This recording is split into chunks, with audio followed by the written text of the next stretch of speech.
So this is my Aston Martin DBS Superleggera, and I've had this car now for about 8 months, which means I'm at a point where I feel I can share what it's like to have owned this car.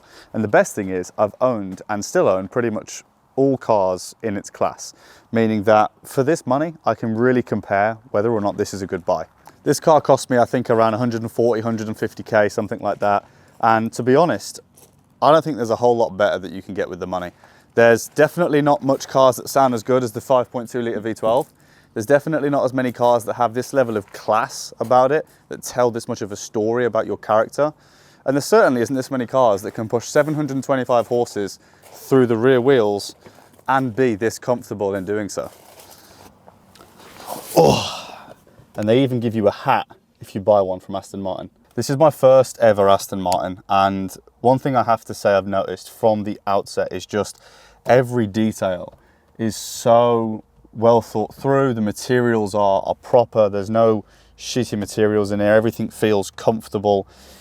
Carbon fiber, leather, even the way that you're able to open the center compartments with smart metal buttons.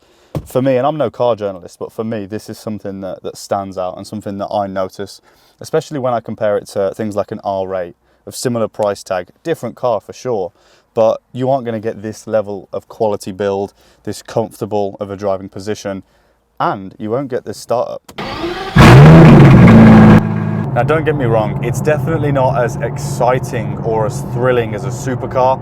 For the same price tag, you can pick up an older 720S, you can pick up an R8, you can pick up a cheaper Huracan. There's a lot of other cars that you can get in this price bracket that will give you more thrill. It's more excitement. And ultimately, I think it's more of a flex in the sense that you can get a bright colored supercar rather than a classy colored GT car. But for me, that wasn't the objective when buying this car. I already have those other supercars, and for me, I wanted something that said a lot about my character. I wanted something that allowed me to demonstrate being a gentleman, and this car has done exactly that. It's been the difference between a good impression and a bad impression. I'm trying to network upwards. I'm trying to meet better people. So if I turn up in a cheap Huracan, they're going to understand there's levels to the game. They're going to understand that that's me over trying to impress.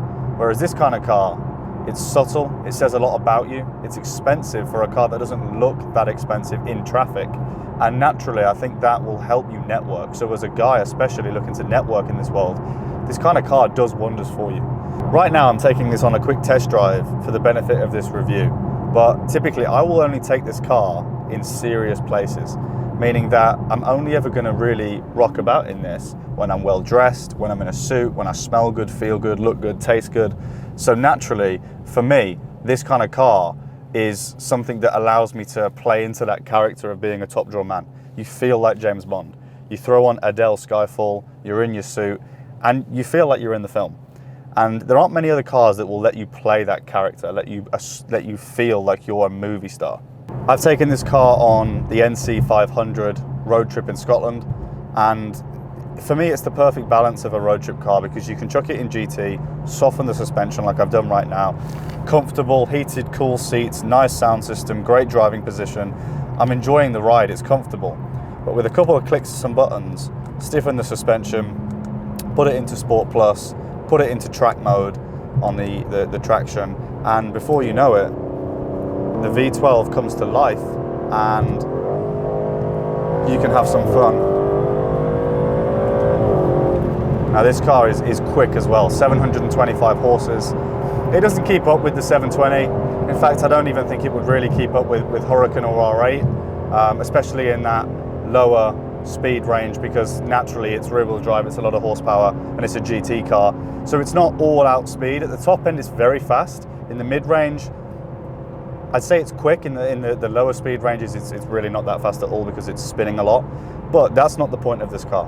It's got that power and it's got that speed for you when you want it. But frankly, and I'm a guy who drives fast, I don't really feel like I need to use it that much. I feel like I can just cruise along, 4,000 or 5,000 revs, hear the V12 ticking over, and I'm enjoying my ride.